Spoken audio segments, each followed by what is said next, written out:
I'm so sorry, y'all, about all the technical difficulties. Hopefully, you can hear me now.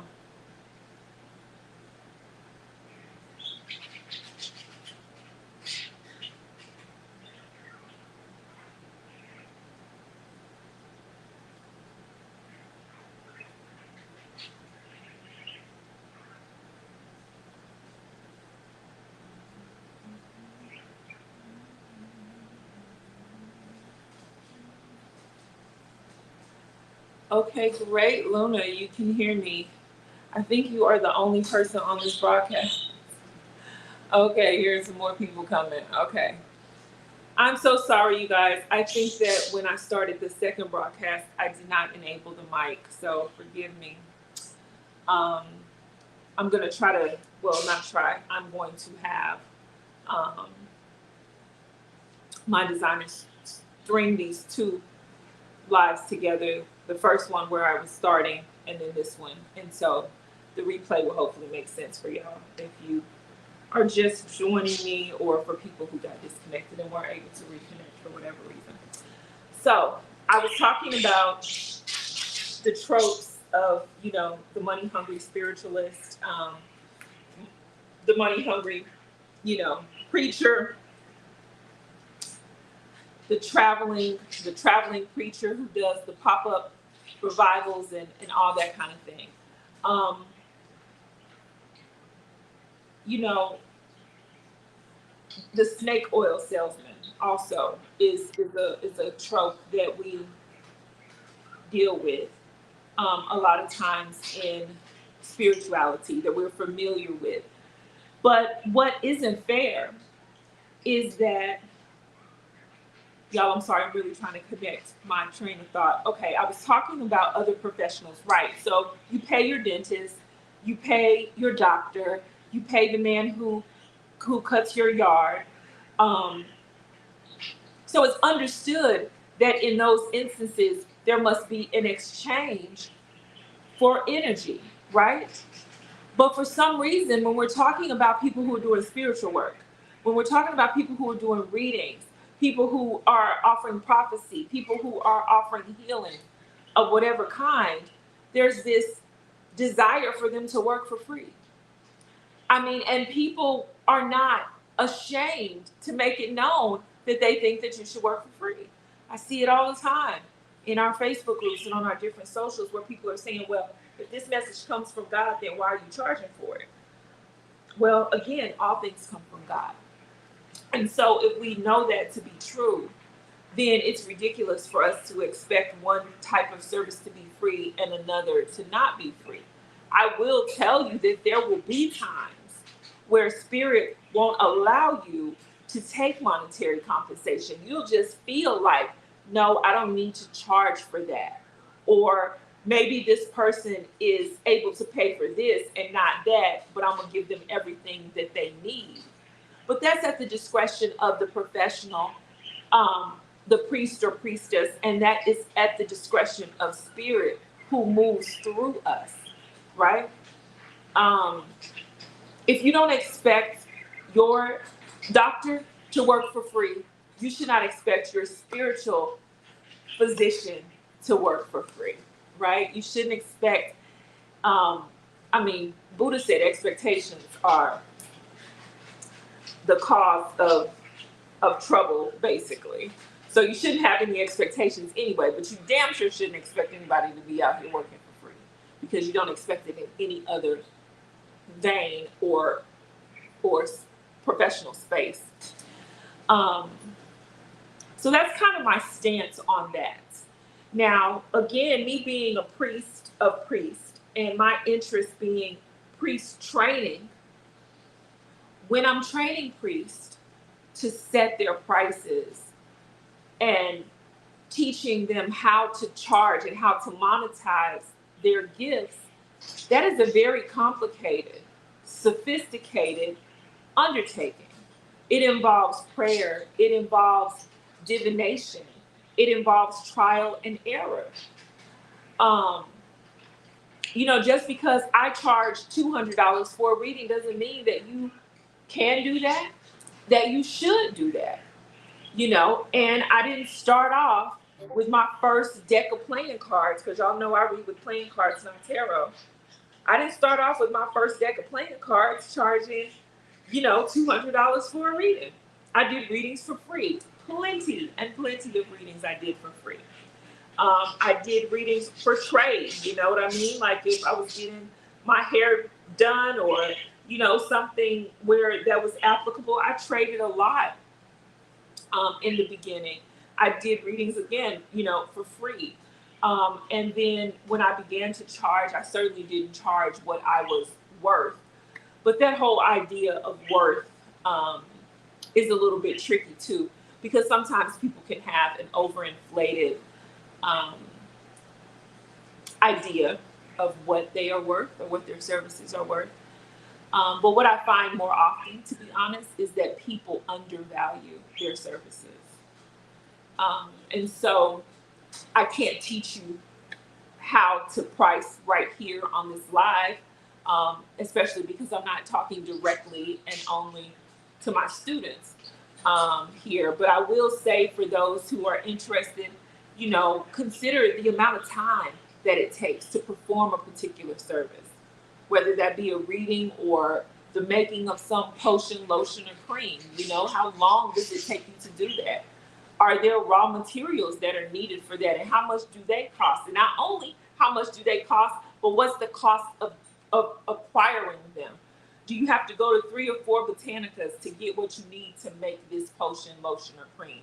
Do you have to order it, directly from India because you use a specific herb? Or is it a very, expensive and obscure oil that is included in this concoction?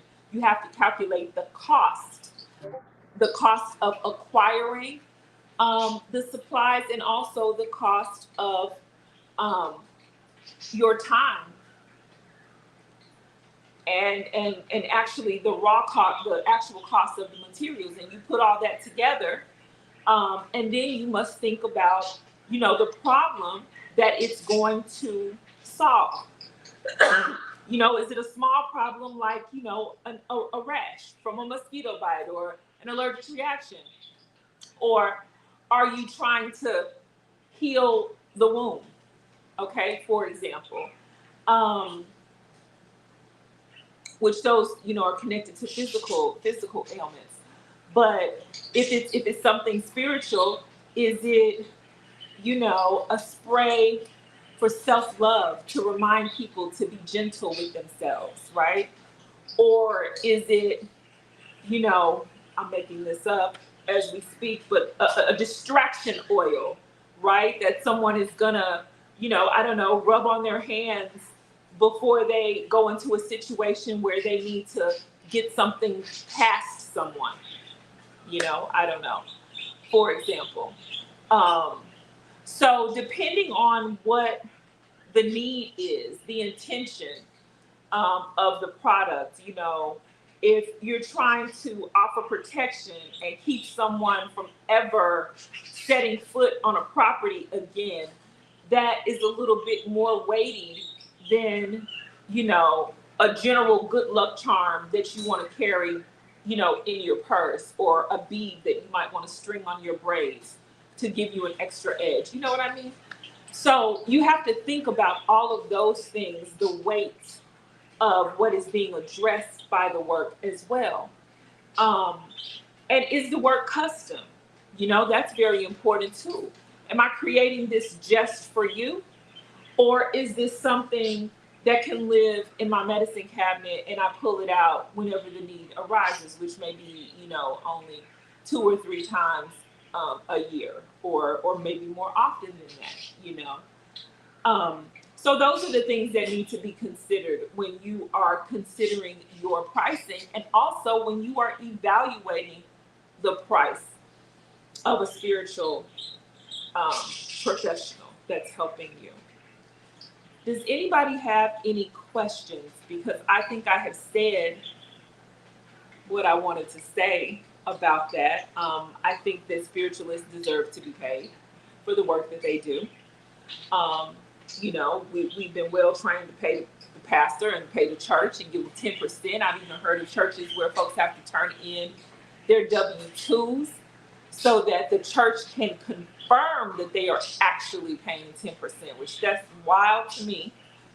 But hey, um, so if we can do that for the church and we're comfortable with paying our dentists and our doctors, then we should certainly be comfortable for paying those who are speaking into our lives by way of divination and helping us realign or align for the first time and reconnect with our ancestors, which is a priceless pool of power, it's really priceless, that connection. So someone who helps you align, you know, with your ancestors is really giving you a gift that you could never pay for, to be honest with you. Yeah, anybody have any questions? Any comments?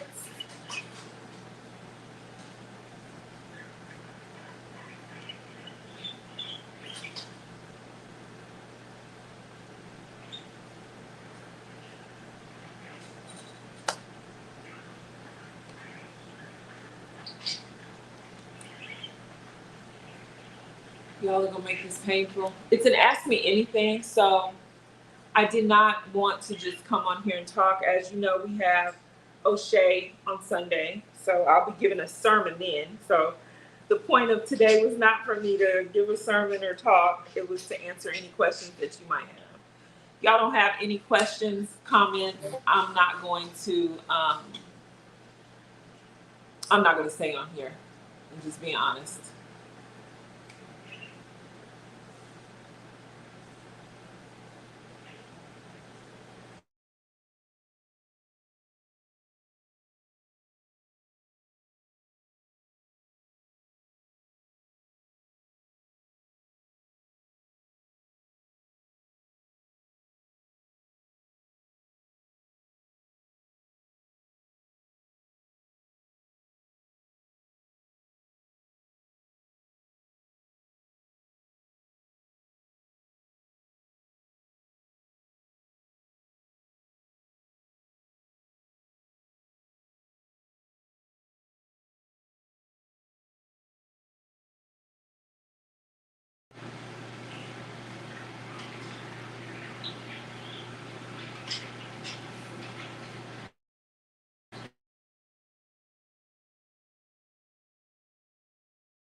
Okay, sorry about that. So I'm back. All right, a couple of people. I'm glad y'all came with some questions because I was like, damn, the broadcast stopped at the exact moment because I was about to hop off of here. Um, y'all like to leave me in a lurch when I'm doing a broadcast or something and asking for input. That's not cool, y'all. If you come to a live, be ready to interact because that's the whole point. At least my lives are meant to be interactive. Um, okay, so Ola Ia says she has a question. How do you determine how much your energy is worth? So I just spoke. Well, I spoke about other aspects, not just your energy. Um, More so than monetizing your energy, you want to think about, the supplies that are necessary for the work. How much it costs to procure them, how long it takes to put something together. So, okay, your energy can be measured in terms of time, right? How long it takes to produce a particular thing or to do a certain thing. That's one way to measure your energy. Um, And so let's just leave it right there without getting even more complicated, but you could look at things like how many different types of divination do you need to perform, or do you have to perform for this particular working? Because you know that I teach y'all to divine at every step. So what different forms of divination, or how many times do you have to divine? How long is it going to take you to do the work? How involved in it? How many steps? Are you having to enchant each item that's being used to create this particular thing that you are creating? So really, you're going to monetize. The first step to monetizing your energy is to measure it. Daughter, to answer your question, measuring your energy is going to be the first step in pricing whatever it is that you are offering. And one of the most basic ways to do that is to just draw a line in the sand and say, I want to make $100 an hour. I need to make $100 an hour. So whatever I do, if it takes me 30 minutes, then it's going to cost $50 or more, because, that line in the sand is not black and white either, So yeah, I would say start with measuring your time, and then that's going to give you a good starting place to determine how much your energy is worth. Is cremation a taboo in ATR?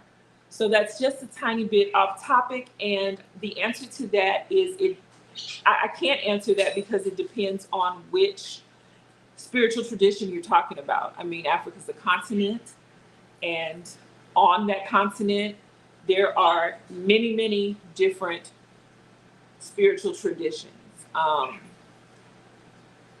So yeah, I don't want to go there. You need to do more research into whatever tradition it is that you're interested in.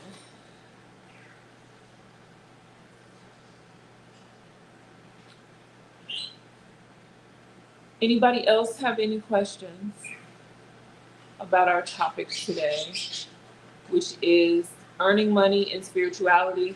I didn't talk much about scamming because, even though I put that in the topic, I thought you guys might bring it up. But, there are a lot of scams.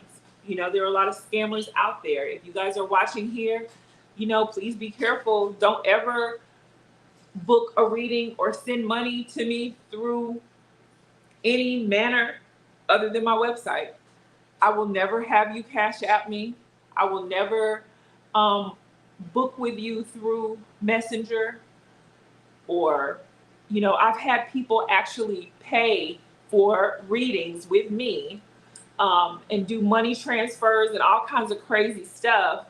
And of course, the reading didn't happen, or it happened and it was trash, or it happened and the person on the other end had an African accent and they were like, wait, that didn't sound like you. And so then they find me and message me after the fact, and there's nothing that I can do about it.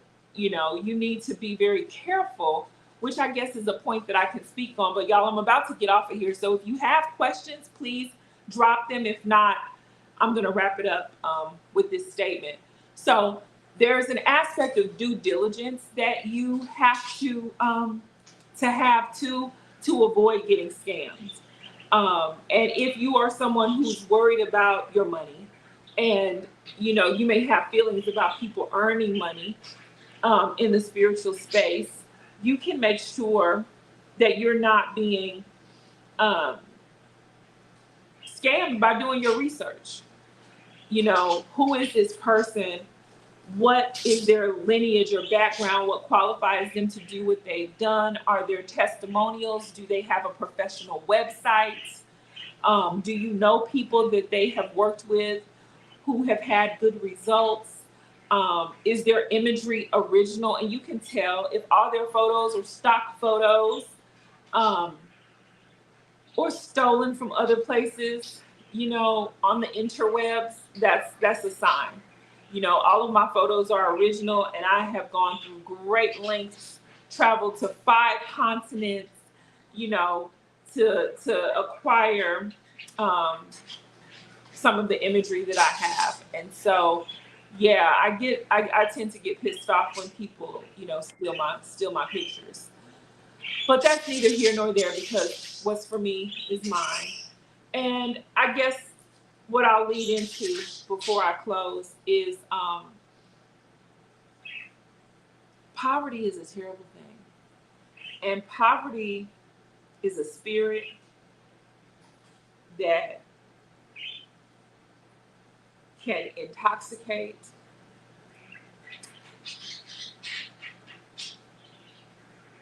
and destroy people, um, and environments, institutions, even, and cultures. And poverty leads people and motivates people to do terrible things. Good people, you know. Um, so I think if we want to really address scamming, we should address the conditions that cause people to live in desperation that motivate them to do the things that they do, like scamming. People being generationally disenfranchised is a big problem. Now, I'm not making an excuse for people who scam, but I'm saying, understanding the psychology of it. That's something that we can pray about. Um, pray to correct in our communities so that people are no longer, subjected to that. Okay, well, thank you guys for joining me. I apologize for the mix-ups or the mishaps. I understand what happened now, though. I was able to figure it out when my screen went black a second ago, so that won't happen again. But I'm sorry that I had to disconnect the live. I wish you guys wanted to talk more, but there's nothing I can do about that. I am here, to answer your questions and to engage with you, but I'm not here to tap dance and give a sermon. So, since you guys have no questions, you don't want to ask me anything, which is the point of this broadcast, I'm going to end it. Until we meet again, may the ancestors watch between me and thee. And I love you all truly. I love you deeply, and I love you timelessly. If you need spiritual assistance of any kind, you can go to Orisha Hoodoo. You can go to orishahoodoo.com. But if you want to actually book a service or take one of our many free classes, you can go to learnorishahoodoo.com. So that's Learnorishahoodoo.com. Learnorishahoodoo.com. You can navigate to the staff pages, and from there, you can see what each one of our priests and priestesses offer in terms of services, and all of our classes are there. We have about 200 classes, just shy of 200 classes available at the moment that you can take. And our mission and intention is to help you tap into the power, the prestige, and the protection of the ancestors. Okay? So, again, thank you for joining me, and I will see y'all on the flip side.